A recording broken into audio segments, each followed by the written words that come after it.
The critical conversations must also take center stage. This morning in our Technos Transforming Refugee Livelihoods, and we're looking to the insights from Makerere University's research on the REAL project. Now, Uganda continues to host over 1.6 million refugees, and this is the largest refugee population in the whole of Africa and the third largest globally. Yet even then, they are facing of the shrinking humanity budgets with the funding cuts and the new evidence from Makerere University's research on the REAL project, which is resilience and economic advancement for local communities, and this being implemented by ADRA Uganda and funded by DANIDA, revealing a powerful story of transformation. Usually research does reveal problems, but this one is revealing transformation. So over the last 2 years, refugee households in Chaka 2 and Ramwanja have been recording measurable improvements in income, in security, food security and agricultural productivity.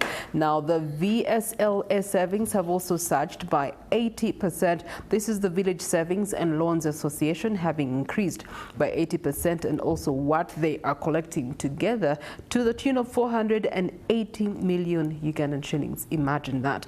Now, loan access has expanded to 330 million Ugandan shillings, and climate smart farming is also strengthening resilience against drought and rainfall variability. So this morning, we're going to be diving into the integrated interventions. We're talking about the Village Savings and Loan Associations. We're talking about farmer market schools and the climate smart agriculture, and how all the three are shifting refugee livelihoods from dependency to self-reliancy, and what that means for Ugandans moving forward in the long-term sustainable terms. So in other words, those of you that have been complaining that they're taking your jobs, they're taking your space, they're taking your air, they're not. Things and realities are different on the ground. Joining me for this conversation is Jerry Chwanuka, who is the REAL project manager with ADRA Uganda. Good morning to you, Jerry. Yes, morning, Priscilla. Mic check. Mic check. Yes, good morning, Priscilla. Yes. And I'm happy to be here at NTV. It's a pleasure to have you. Yeah, we also do have Tabitha, who's a research assistant at Makerere University. This is under the College of Agriculture and Environmental Sciences. Good morning to you, Tabitha. Good morning. Mic check. Mic check. Okay, all right. Let me start off with you, Jerry, as ADRA Uganda having implemented this REAL project. What were the things, the issues and the challenges that you were trying to address on ground primarily when you came up with this concept?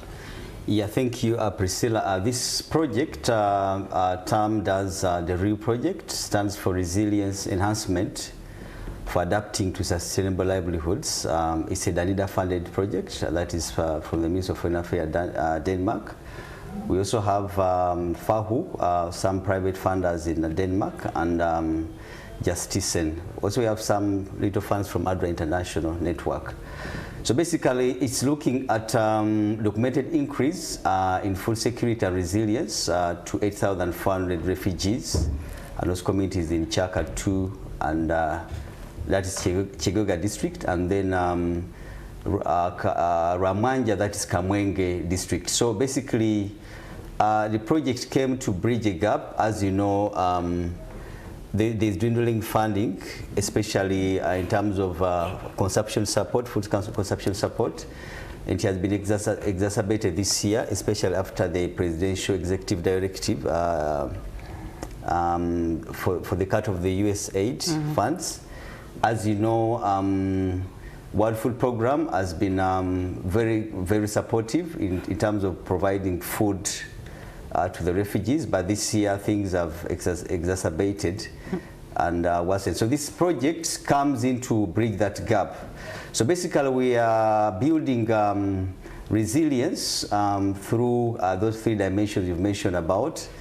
Training the 8,400 farmers and households in climate smart practices, but also integrating it with the VSLA and VSLF model, that is Village Saving and Loans Association, and also the Village Savings and Loan Federation. So this other one is an umbrella of the other one. So basically, we're also working with what we call an approach we call the farmer market school, where these farmers make informed production and they know the market systems and the entire value chain, and they're not exploited by the farmers. So in that, we know that once these approaches are consolidated, based with our evidence from the Makerere University research team, we're able to build realistic resilience and self-reliance to these refugees and host communities in Chaka 2 and Ramanja refugee settlement. Okay, Jerry, although that sounds very impressive, but I know that a real life story that has been transformed will definitely drive the message very, very deep to our audience. So can you share with us a real story or a community success story that best illustrates what you've just talked about? Yeah, thank you so much. We have numerous stories, but I will give a picture of what's happening. For example, when we went 2 years ago, when we went to Chaka, we found communities saving as low as less than 3,000 shillings in a month. Today, as we speak, we have had a saving of around 840 millions. 840 millions. So basically we have lives that have been transformed. They have acquired productive assets. They have engaged into commercial agriculture, and they're able to access loans. They're able to access loans, but also they're able to create the social linkages and social capital that builds their connection and linkages, so that they are able to work with others to build their resilience. So I may not state in specifics, but basically in general, we have had stories of change. Yeah. From hopeless households to households that can stay, stories of resilience, that even if the fundings have dwindled, even if they don't have enough support, they're able now to stand on their own. They have businesses, they engage into viable, profitable business, and they are telling their stories. Okay, today we are having three of these at Makerere University, because they are having a dissemination. And they're going to tell life stories. I believe NTV will out these stories tonight for some of the real participants that have benefited from this intervention. Okay, all right. Tabitha Nyasiogo, right? Yes. You're a researcher, and you've been part of this research from the inception. What was the need you were trying to address when you decided to go into this research? When I decided to go into this research, mainly looking at integrated approach, basically because most of the time donors and various bodies come up with interventions and they're implemented alone, like single-handedly.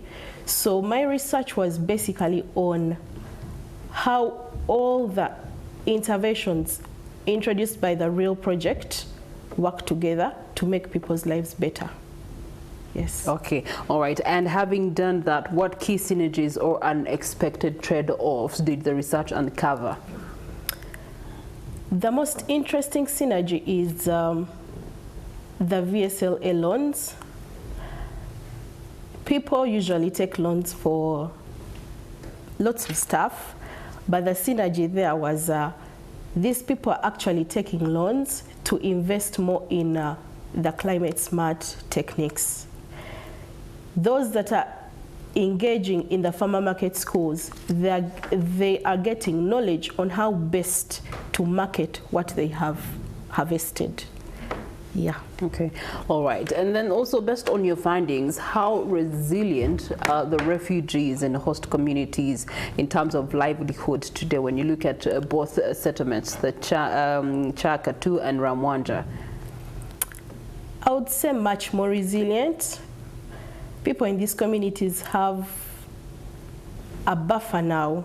They have a safety net they can go to in terms of shock, and in times of any disparity. So they're much more resilient. Yeah. Yeah. But then at the same time, we must think about the future. So sustainability is always a big question for how sustainable are some of these projects. They come, they start, and they have an end period. However, how do you measure sustainability and the practices being carried forward by the beneficiaries? Maybe if I could come in before Tabitha. Yeah.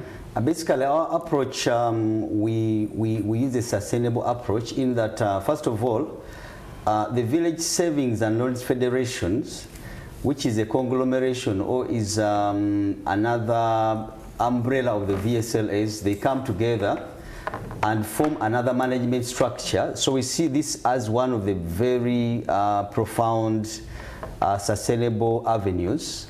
But also we are linking these farmers and the VSL and VSLA groups to banks. For example, we are having a partnership with Opportunity Bank, which basically monitors these the groups. But also we at a local level in the refugee settlement, we have a coordination system mechanism and working groups. So basically, this project doesn't work in isolation, but work with monitoring of the Office of the Prime Minister and UNHCR. So basically, we take accountability. And how is this one relevant in promoting sustainability? In that even if the project closes, the participants can still be redistributed amongst other viable projects that could be ongoing. But the other thing that also we look at is the coexistence between the host communities and the refugees. As you know, this is a food security and resilience project. And when we talk about food security, we are talking about the most common factor of production, which is land. So basically, the host communities have the land. So what we do, we encourage the refugees and the host communities to work together. So the host communities provides land, and they farm together. We support them with the best agronomic support. And that's also another avenue of sustainability. So the other thing is our approach. We use a community-based approach where we work with the local CBOs. So each of these individuals belongs to a local community-based organization, and they are duly registered by the government. So basically, they are going to exist even beyond this life, the life of this project. So these are some of the key elements of sustainability I could speak of, but even this research that is going to be disseminated today has a lot of learnings, because this project has been a pilot project. It has a lot of learning for replication. All right, Tabitha, what are the other indicators that are coming out of research, especially when it comes to the sustainability or the continuity of the relationship between host communities and refugees? Honestly, I believe being community-owned brings up the element of self-sustenance. So it begins with a community, because all these interventions are put, but they come through a group. You've got to be in a group to access some of these interventions, if not most of them. So even after the project is done, somebody is still in their group. They're saving in their group, they're accessing networks in their group, they're communicating within their group, they're having time together as a group. So even after the end of the project, I really believe continuity will be there. Okay, all right. Yeah. Let's talk about another milestone that has been hit through the real project, Jerry. You do have the Village Savings and Loan Associations now at 480 million Ugandan shillings, and loan portfolios hitting up to 330 million Ugandan shillings. First of all, kudos to that. Thank you. It begs the question, what does this growth actually tell you about the trust and the confidence and investment behavior between the refugees and the host communities? Yeah, that's right. Basically, as I stated before, we found these groups not making realistic savings. They were just saving as a matter of to save. How can I save, let me say, 1,000 shillings in a month? But because of the various mindset change and various core capacity trainings that we have done, thanks to our core funders in that, we have transformed the mindset of the people that we serve. And they have seen the benefit that the future lies in themselves. Like, we don't provide this money. For example, at this stage, we didn't have any kind of grant or revolving fund. But all this money is because we encourage each person to have at least more than one viable income generating activity. So they make their own money, they see it grow, they invest, they have access to loan facilities and financial services. They hear stories of change, success stories, and they're inspired. So this has created some kind of zeal to them. Actually, in Ramanja, we have a group that has decided to save, starting from next year, for 3 years without sharing.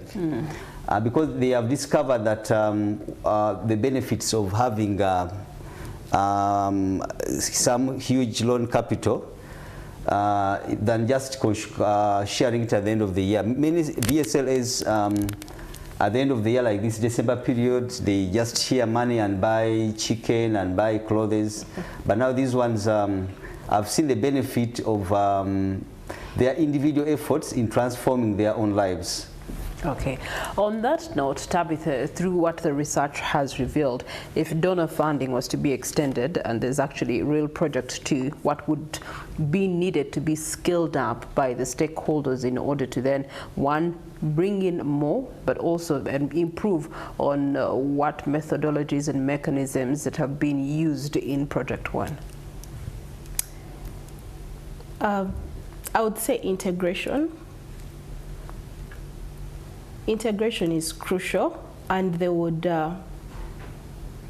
have these interventions together, working together. You know, there is something that is additive, where you introduce one and then bring the other. But I would strongly suggest introduce one, introduce two of them, let them work together. Yes. Okay. Any other recommendations? Another recommendation would be economic empowerment. While these donors are looking at a long-term impact, where they can, long-term aid actually, we need to shift the mindset of these people to rely on themselves more than relying on the donors and relying on government and all that. So it would be mainly a mindset shift to self-reliance. Okay. Yeah. All right. On that note, Jerry, this research is being disseminated today at Makerere University. Talk to us about that. Yeah, today we're having a dissemination of learnings. As I said, Makerere entered into partnership with the Makerere University, specifically the College of Agriculture and Environmental Sciences, and there have been conducted various studies, basically on deficient irrigation systems.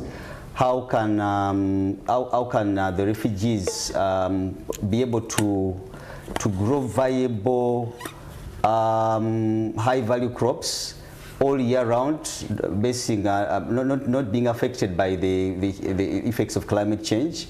They have done studies on farmer market school, and they have also done various studies on the integration. So basically today we are going to have dissemination of learning at Makerere University main building, senior common room. Unfortunately, participation is only by invitation.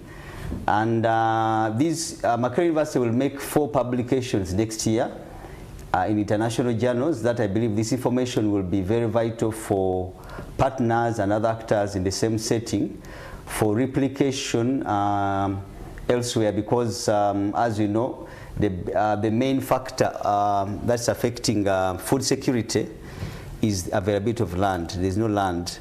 So we are trying to see how can we utilize the small land and grow high-value crops using modern technology and climate-smart practices, so that the farmers can still benefit and yield more, and they're not exploited by the middlemen. Okay. So these learnings are very vital, and once they're out, they will be very vital for all partners and all the private sector and everybody that may be interested in investing into food security, resilience and self-reliance of refugees and the host communities. Okay, all right.